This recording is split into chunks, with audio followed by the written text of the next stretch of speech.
After testing literally dozens of its competitors, the set of Joy-Cons I personally landed on, what's been sitting in my living room docked to my tablet, has been the Mobapad M6, the new version, the HD, or Huckleberry Dick Boy. It's probably high definition actually, but what it really stands for is the fact that it now has Hall effect thumbstick modules, so technically it could have been called the HE. That would have made some more sense. Cut the grumble and let's be humble. This is a pretty damn sick set of Joy-Cons. So without further ado, let's compare it to the previous model. Interestingly enough, and hilariously enough as well, I kind of forgot that the previous version was Mobapad, so I'm comparing it to what I think is a different brand, and then I turn it around backside, look at the rumper tuckus, and I'm like, oh, I'm comparing apples to Granny Smiths to Fuji's over here. Like two different kinds of apples. You're an idiot, basically.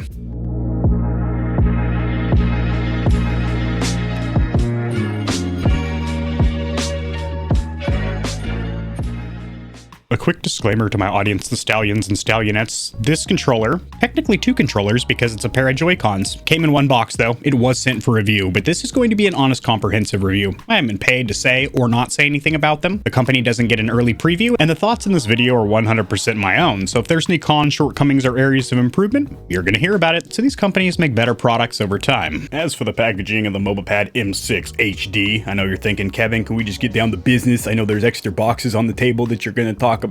Calm down, you're getting something free, buddy. Can we get down to business? This is the latest and greatest Switch Joy-Con controller from Mobapad. This is the previous version that I've been using for about a year and a half, and then it was dethroned by my current daily driver Switch Joy-Cons. My biggest problem or gripe with this model is that every time you pressed one of the rear buttons, it would flash a red light in your face with one of these LED indicators. And also, the ergonomics weren't the best. It's more comfortable than a stock set of Joy-Cons because anything is.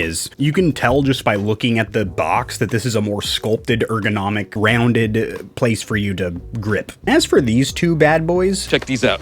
See these? See these boys? This is what I live with every day. I lather this up with Kiehl's in the shower. You want to touch this shit? No. You want to touch these bad boys?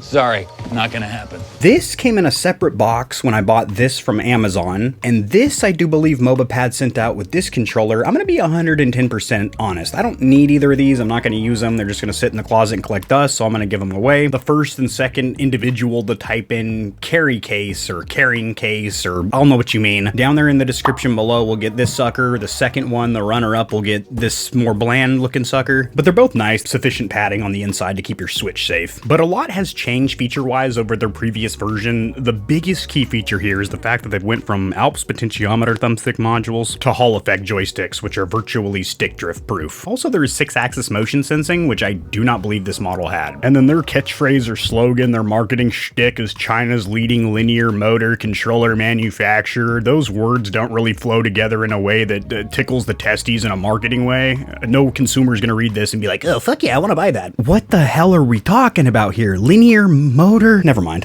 What the hell are you talking about? So the center of this very cheap plastic holding your controller in place is going to be your accessory box, which I'm going to assume is going to have a charging cable in your documentation.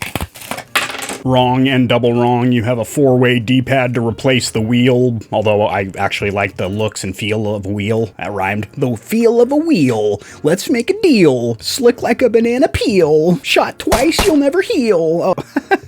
Oh. Haven't rapped since high school, but you never forget. It's like riding a bike. What you have is these magnetized face plates, which give your controller a second look. And this is strictly cosmetic. You go from black to white. It's not like one of them's plastic and the other one's a rubberized soft touch material. Now, one thing you can do is actually pop out these anti-friction rings and swap them. So if you wanted a cool little two-tone design with white and black on either one, you could do that. And underneath that plastic tray, which had a lot of suction and was kind of hard to pull up, you do have your one piece of documentation. English is the primary language, good font, big old font, so you don't have to have the eyes of an eagle to read this sucker. I don't really like the way it opens up. I just prefer to have a little color picture pamphlet. This'll work. It doesn't. Cosmetically, I do believe these Joy-Cons look a whole hell of a lot better with the white ones installed, because you get that kind of white and black two-tone contrasting Stormtrooper look versus bland black. In fact, I'm just gonna go ahead and file these away. You too. Oh, well, actually, we're gonna hold on to you for the D-pad section. Never mind. No, we're not.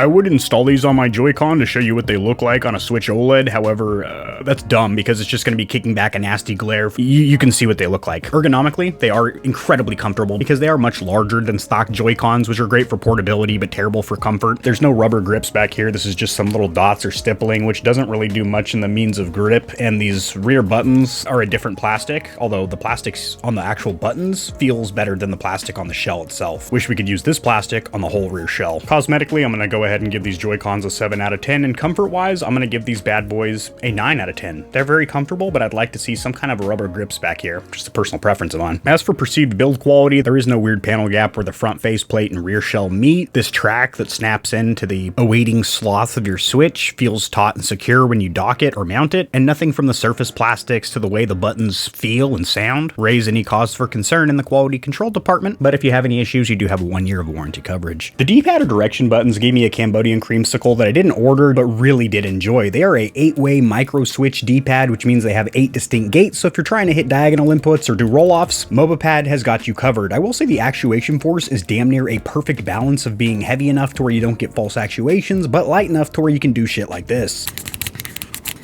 The pre-installed wheel is a much superior option over the 4-point D-pad. The plastics used on the wheel feel great, and you're also able to do roll-offs quicker. I'm gonna go ahead and give the D-pad an 8 out of 10. As for the face or action buttons, they are pretty cramped close together, which is a little bit surprising because this is a pretty large Joy-Con set, and I feel like they could have made these puppies a little bit larger. They are also hyper gloss, which I'm not a huge fan of. Actually, they're not really hyper gloss, they're more of like a satin, in between matte and gloss. Regardless, I would like if they're matte because that feels better on your fingertips and does not collect micro scratches and fingerprints. Lettering does look a little bit cheap, but that's just a cosmetic note. Actuation force is fantastic. Perfect, in my opinion, for Switch games where I'm really spamming the heck out of these puppies. Despite being a little bit cramped and close together, I'm gonna go ahead and give these face buttons a 9 out of 10. And that's specific to this segment. It's not like a 9 out of 10 for all controllers that I've tested or anything like that. It's just Switch Joy-Con segment. Here's my previous daily driver Joy-Cons. I can't even think of the brand or anything. Doesn't really matter because it's a competitor for what we're reviewing here today. I'm actually a big silly moron. Y'all knew that, but I just realized it right now by the fact that this is actually Mobapad as well. This other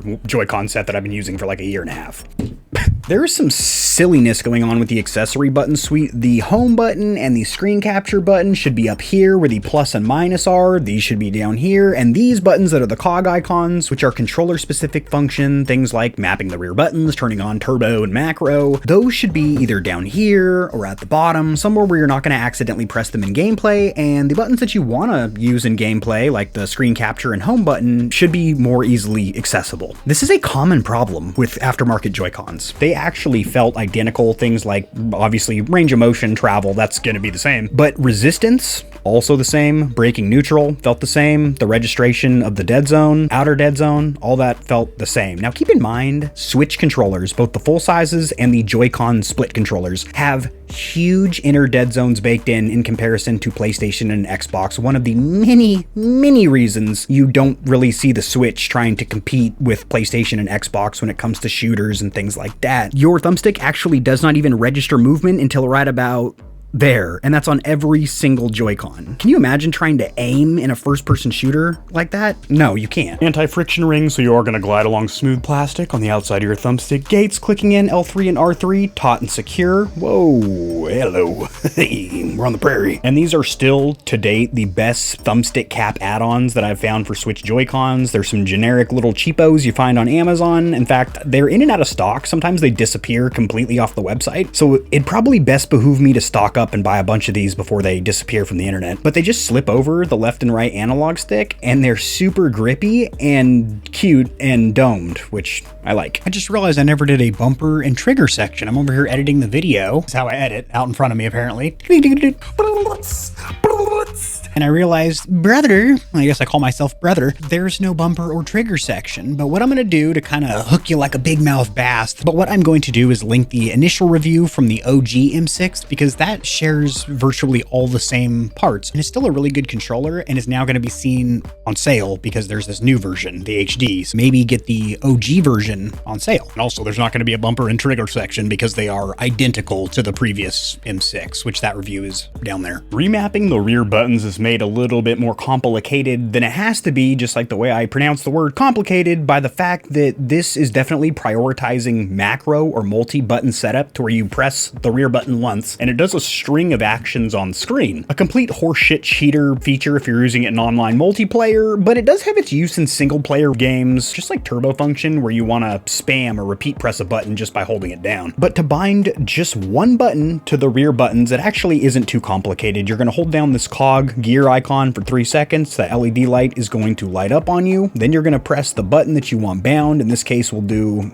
A. Then press the rear button. Boom. Light goes off, it is bound. Problem with that is you can only bind these right inputs to the right Joy-Con, these left inputs to the left Joy-Con. Unlike a Pro controller, where you can bind any of the inputs on the rear or top of the controller, always been a huge limitation with Pro Joy-Cons. If you're curious about where the Amiibo sensor pad is, it is on the right Joy-Con above the right analog stick. I really hate the verbiage that they call local setup, how to bind the rear buttons. It could just be rear button mapping, you know, something like that. So luckily Mobapad fixed the horse confuckery where whenever you press a rear button, it illuminated a red light, flashed it in your face every single time you press the rear button, which is, that's the main reason I actually did away with their old model. And this is no longer a problem here. Also, you will know if you set up the rear buttons wrong and you mapped them to a macro, because when you go to press the button, it'll act like it's still waiting for more inputs. But as you can see, if I hold down the rear button, Mr. Marston's running. If I stop, his boots are drying. So the verdict is going to be short and sweet. This is basically the set of Joy-Cons that I've personally been using for 1.5 years, but now they are much less likely to develop stick drift. These companies like to say stick drift proof if they have got Hall effect sticks. There's only a couple modules on the market that I've personally inspected and tested that really would scientifically make sense that they are completely 100% stick drift proof, because the one component that's still present that can give you a little drift over time, a recentering spring. I'm here stuffing you full of info you ain't even asked for. This controller is linked in the description below. Drop in the comments section below what you're using to play on Switch. Is that sour or is it sweet for you? And I'll see you tomorrow.